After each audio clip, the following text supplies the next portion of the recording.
성도 여러분, 한 주간 편안하셨습니까? 이제 추위가 시작됐습니다. 동시에 가을이 아주 깊어가고 있습니다. 가을과 겨울의 초입에서 우리가 다시금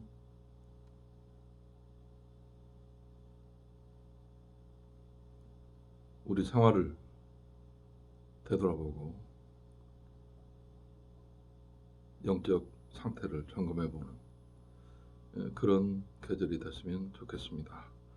오늘 성경 본문 말씀은 베드로전서 4장입니다. 함께 보시겠습니다. 그리스도께서 이미 육체의 고난을 받으셨으니 너희도 같은 마음으로 갑옷을 삼으라.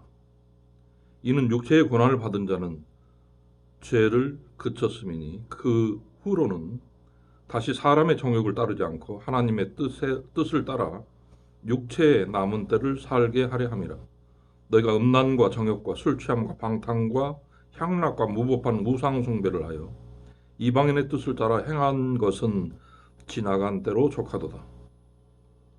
이러므로 너희가 그들과 함께 그런 극한 방탕에 다름질하지 아니하는 것을 그들이 이상히 여겨 비방하나 그들이 산자와 죽은 자를 심판하기로 예비하신 이에게 사실대로 구하리라. 이를 위하여 죽은 자들에게도 복음이 전파되었으니 이는 육체로는 사람으로 심판을 받으나 영으로는 하나님을 따라 살게 하려 함이라. 만물의 마지막이 가까이 왔으니 그러므로 너희는 정신을 차리고 근신하여 기도하라.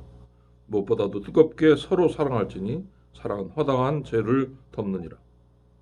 서로 대접하기를 원망 없이 하고 각각 은사를 받은 대로 하나님의 여러 가지 은혜를 맡은 선한 청지기 같이 서로 봉사하라. 만일 누가 말하려면 하나님의 말씀을 하는 것 같이 하고 누가 봉사하려면 하나님이 공급하신 힘으로 하는 것 같이 하라. 이는 범사에 예수 그리스도로 말미암아 하나님이 영광을 받으시게 하려 함이니 그에게 영광과 권능이 세세에 무궁하도록 있느니라. 아멘. 사랑하는 자들아, 너희를 연단하려고 오는 불시험을 이상한 일 당하는 것 같이 이상히 여기지 말고 오히려 너희가 그리스도의 고난에 참여하는 것으로 즐거워하라. 이는 그의 영광을 나타내실 때에 너희로 즐거워하고 기뻐하게 하려 함이라. 너희가 그리스도의 이름으로 치욕을 당하면 복 있는 자로다. 영광의 영 곧 하나님의 영이 너희 위에 계심이라. 너희 중에 누구든지 살인이나 도둑질이나 악행이나 남의 일을 간섭하는 자로 고난을 받지 말려니와 만일 그리스도인으로 고난을 받으면 부끄러워하지 말고 도리어 그 이름으로 하나님께 영광을 돌리라. 하나님의 집에서 심판을 시작할 때가 되었나니 만일 우리에게 먼저 하면 하나님의 복음을 순종하지 아니하는 자들의 그 마지막은 어떠하며 또 의인이 겨우 구원을 받으면 경건하지 아니한 자와 죄인은 어디에 서리요. 그러므로 하나님의 뜻대로 고난을 받는 자들은 또한 선을 행하는 가운데에 그 영혼을 미쁘신 창조주께 의탁할지어다.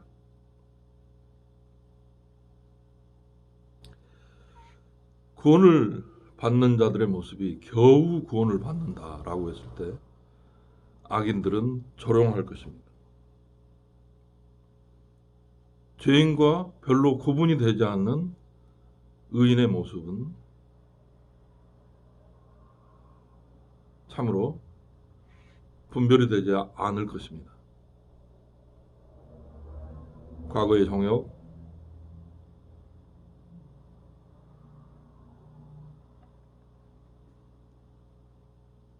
자기중심적인 생각, 하나님이 중심이 아니라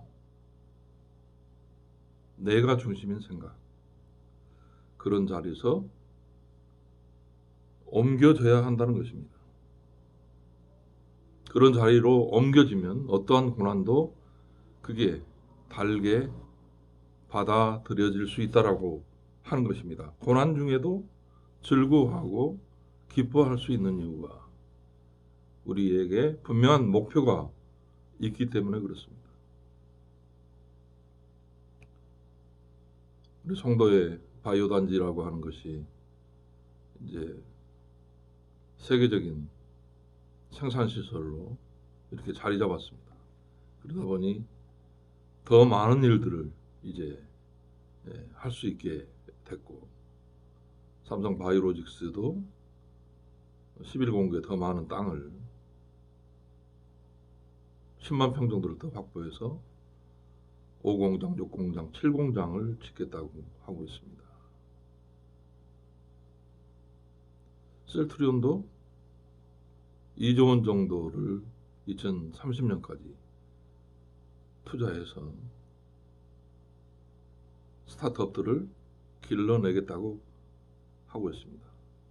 원부자재 업체들에게도 2조 원 정도를 투자해서 바이오 생태계를 완성하겠다고 하고 있습니다. 심지어 박람춘 시장은 시민들의 소득 수준을 2030년이 되면 서울보다 더 낮게 하겠다고 이야기하고 있습니다. 연세대도 이곳에서 일할 수많은 고급 인력들을 양성하기 위해서 본격적인 채비를 하고 국제 캠퍼스를 바이오와 IT 분야의 유능한 인재를 이 지역사회에 내보내는데 전심전력하겠다고 발표를 했습니다.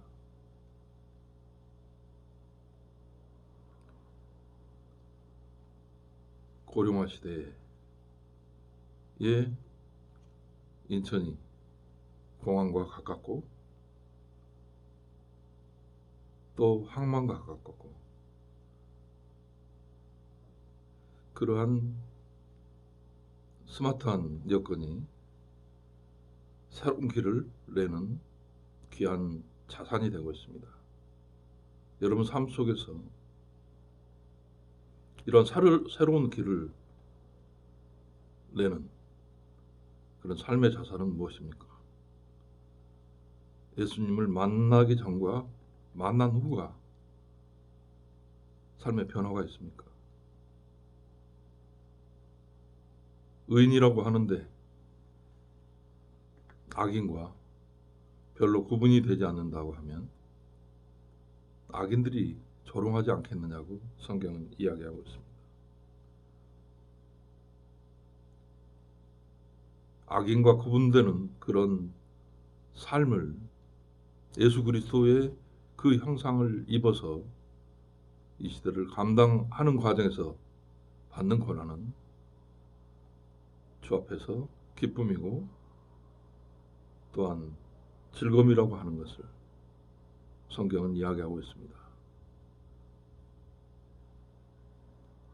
우리가 받는 고난이 의인이나 악인이나 별반 차이가 없다고 하면 그건 부끄러움이라고 이야기를 하고 있습니다. 부끄럽지 않는 그런 삶을 살기 위해서는 이전과는 다른 삶, 정욕적인 삶과는 다른 삶을 우리가 살아야 한다고 성경은 분명히 이야기하고 있습니다. 베드로조차도 예수 그리스도를 생전에 제대로 따르지 못해서 예수 그리스도가 자기를 대신해서 십자가에 못 박혀 죽으시고 피 흘려서 모든 육체를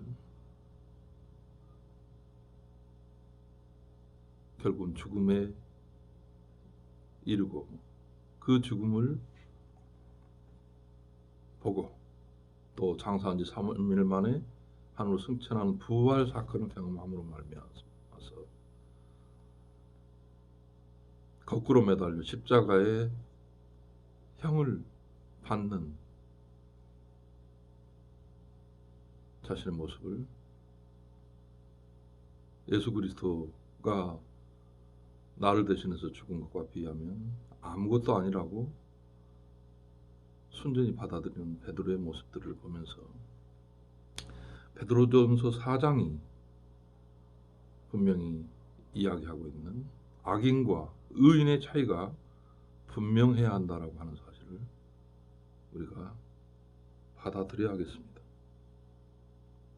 선을 행하는 가운데 그 영혼을 미쁘신 창조주에게 의탁해야 된다고 하는 것입니다. 죽음이 두렵지 않는 그런 삶을 우리가 살아야 한다는 것을 베드로전서 4장은 이야기하고 있습니다.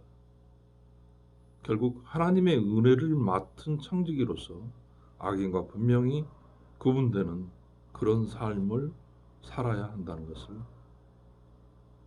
성경은 이야기하고 있습니다. 어제 수원에서 사역하는 우리 정정인 목사가 고등학교 시절의 사진을 보내왔습니다. 저에게는 그 사진이 없는데 참 귀한 자료가 톡을 통해서 왔습니다. 거기에 보니까 그 당시에 그 기공고 학생들 중에 4명이 목회자의 길을 지금 걷고 있습니다. 일부는 장로가 돼서 또 교회를 지키고 있습니다. 가난했던 시절, 그 시절의 청년들의 꿈이 목회자 길로 들어서게 하는 그 길을 연 주님을 찬양하는 그런 주일이기도 합니다. 여러분 삶 속에 지나간 정욕적인 삶과 예수 그리스도를 만나고 예수 그리스도를 닮으려고 하는 그런 선한 의인으로서 삶은 분명히 달라야 된다고 하는 것을 우리는 이 성경을 통해서 또 예수 그리스도를 본받는 자로서의 베드로의 모습을 보면서 분명히 이야기할 수 있겠습니다. 기뻐가는 가을, 여러분의 삶 속에서 의인으로서 삶, 악인과 분명히 구분되는 그 지평을 열어가는 여러분들의 삶이 되기를 예수 그리스도 이름으로 당부드립니다. 아멘.